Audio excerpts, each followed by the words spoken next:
During the Constituent Assembly debates, sedition was initially included in the restrictions clause of free speech, but it was dropped. And the reason that it was dropped is it found vociferous opposition from all sides, from the left, from the right, because a large number of the people who were part of the anti-colonial struggle had all been charged under Section 124A. So from people like T.T. Krishnamachari to Nehru to K.N. Munshi, all of them opposed the inclusion of sedition in the restrictions clause on speech. So what happened?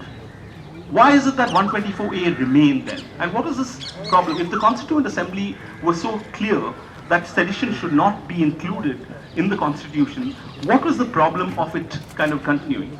One problem that some scholars like Jayanandita Kasibatla suggest is that the Constituent Assembly debates also happened in the aftermath of the partition, where the entire, partition is the haunting kind of, presence in the Constituent Assembly debates. And she argues that while there are no memorials to the partition in India, unlike, let's say, the Holocaust memorial, the partition is memorialized, unfortunately, as emergency laws in the Constitution, and memorialized in the form of laws like, 124A.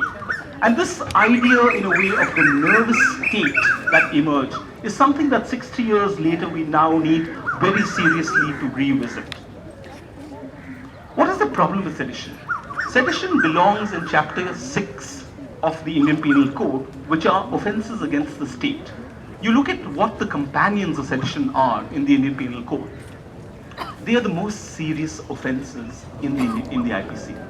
So you have 121, which is waging war against the state, 122, which is collecting arms for the waging of war against the state. Sedition is the only speech offence in the chapter of offences against the state. And if you compare this to other speech crimes under the IPC, equally draconian, but if you just compare them, you get a sense of just how serious Section 124A is. The punishment for 153A and 153B, which are the hate speech provisions of the IPC, are 3 years imprisonment. The punishment for sedition is life imprisonment. So you're talking about a scenario in which an extremely draconian law that exists on paper, but has been diluted, severely diluted over the years. So if you just do a quick milestone visiting of what the Supreme Court, for example, has said over the years on the law of sedition, you get a sense of what the standards should be for some speech to be considered seditious. In the very first case in 1957, which was not about 124A, but about public order, the Ramji Lal Modi case, it was clear that this was a very narrow test that the court applied. The question they asked was, is there a tendency to cause public disorder? Now, this is a very, very vague phrase. What does not have a tendency to cause public disorder? Smriti Irani is a walking example of a tendency to cause public disorder. So, this was a very narrow test that they had applied. Why is this idea of public order crucial? It's crucial because Article 19(1)A, which is about freedom of speech and expression, is a fundamental right. It cannot be narrowed or taken down except under the conditions laid down in Article 19(2). And as we've established, Article 19(2) does not have the word sedition. The only phrase that is closely proximate to sedition in 19(2) is the phrase public order. So what do you mean by public order became the crucial question for the courts over the years. And in a very important judgment in 1960, in the Ram Manohar Lohia case, they interpreted the word reasonable restrictions in relation to public order to mean that there should be a proximate connection, not a far-fetched connection between speech and consequences.